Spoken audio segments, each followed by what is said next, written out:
Hi and good evening everyone. So today I'm going to tackle about two topics about simplifying fractions and mixed numbers. But before we hop onto simplifying fractions, we're just going to tackle about fractions a little bit. So a fraction represents a part of a whole. It has two parts, which are the numerator and the denominator. The numerator is the top part of a fraction and the denominator is the bottom part. So now, let's move on to simplifying fractions. Simplifying fractions means reducing to the lowest term. So, there are steps on how to solve it. Number one, list the factors. So, for example, we have 18 over 24.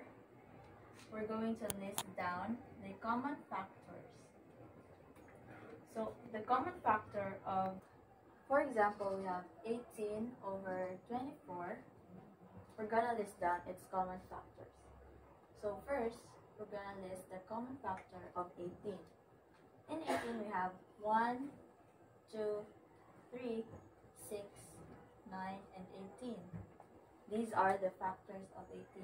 Now, let's move on to 24. We have 1, 2, 3, 4, 6, 8, 12, and lastly, 24.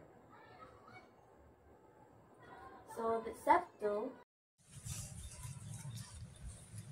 Annyeonghaseyo students. Annyeonghaseyo. Okay, for today we are going to discuss about fraction. Okay, Desiree, please read the meaning or the definition about fraction. Fraction is a part of whole, can be a portion of section of any Quantity, out of a whole, where the whole can be any number as specific. value or thing. That's Okay, a fraction kuno is a part of a whole. So, mao na siya ang lingin. Kani ang example here. Mao ni siya gitawag og fraction is a part of a whole. Tibuok siya. Dayon bahin-bahinon. Mao ni siyang fraction. Okay. For the next. Okay, let's answer our worksheet on context clues. For number 1, the generous people feed the emaciated lost dog. The word is emaciated. Ano sa may meaning, ana? Thin. Kanang niwang ang ipasabot, ana. For number 2, she invariably leaves her homework at home and must turn it in late. No. The answer is always. Kanunay. For number 3, the mother bathed the baby in the tepid water. The word is tepid. Lukewarm. Very good, Angeline. Number 4, the car collector bought the vintage Ford. 小さく咲いている花はきっと切なかろう色もかすんだ雨の中薄桃色の花びらをめでてくれる手もなくて心を何に例えよう花のようなこの心を何に例えよう雨に打たれる切なさを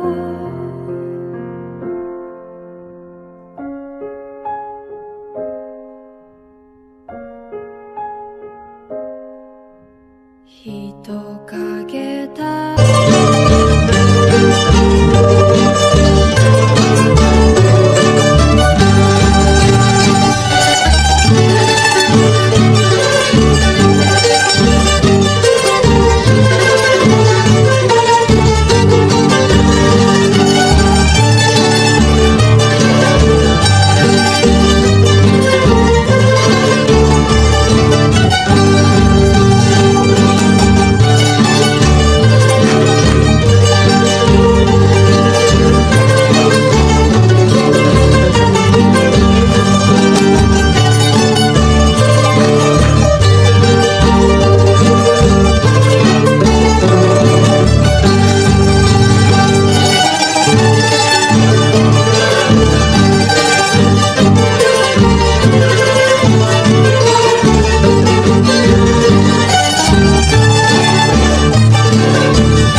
Annyeonghaseyo. Annyeonghaseyo. So, you are now done with your assignments, right? So, pila inyong gibuhat? 30 pieces. So, nag-write mo og 30 ka mga multiplication table. So, now, since you already submitted your assignments, I will be having a retest ninyo, ha? So, na natin Maxine. So, i-test mo again, and if ma-failed na sad mo, you will have to write 10 times again. Abot? But if you're going to pass, so, dili na mo magsuwat. Ready na mo? So, I hope nga nag-practice sad mo, ha. You are not just writing it down, but also you are practicing and mastering it. Nag-practice wala? Practice. Sige, ready na? Okay, let's start with Kuya Brian. Okay ka, Kuya Brian? Sige. 7 times 4. 28. 3 times 6. 18. 2 times 7. 14. 8 times 6. 48. 9 times 4. 36. 7 times 3. 21. 5 times 4. 20. 9 times 7. 63. 2 times 8. 16. 4 times 7. 28. 8 times 4. 32. 9 times 3. 27. Okay, very good, Kuya Brian. Ready natin, Maxine? How about your headache? Okay na? Wala na yung sakit yung mga ulo? Sige. So, I'll be testing you again. 3 times 6. 18. 7 times 4. 28. 9 times 7. 63. 5 times 8. 40. 7 times 6. 42. 8 times 7. 42. 7 times 8.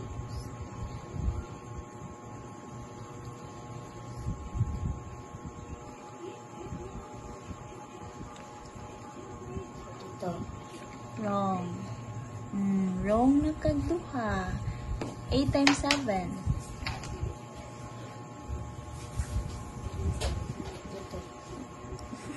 8 times 7, Kuya Brian. 56. Oh. 7 times 8, Kuya Brian.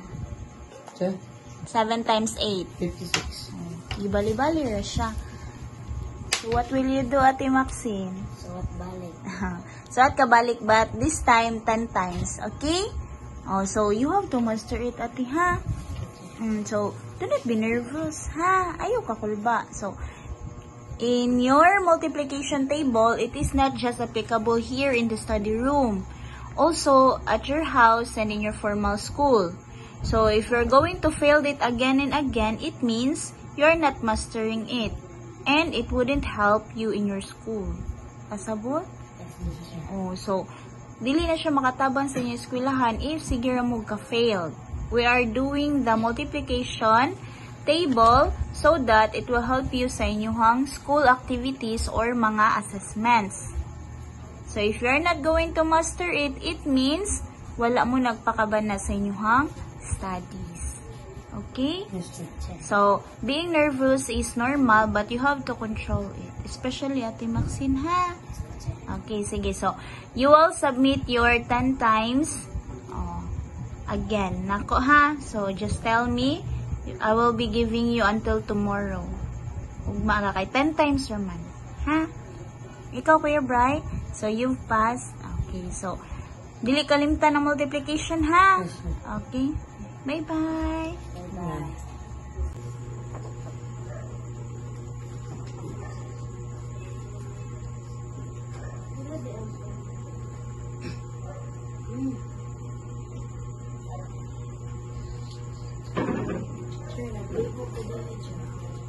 Ay, buduli ba? Oh. Kasi ako mag-teacher. Oh. Okay. Let's go. This is the teacher. 6, 10, 10, 6, 7, 8, 9.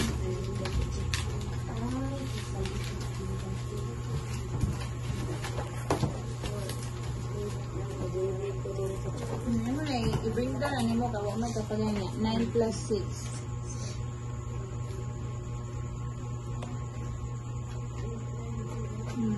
Ay. Mura, i-bring down ko, wasya kauban natin.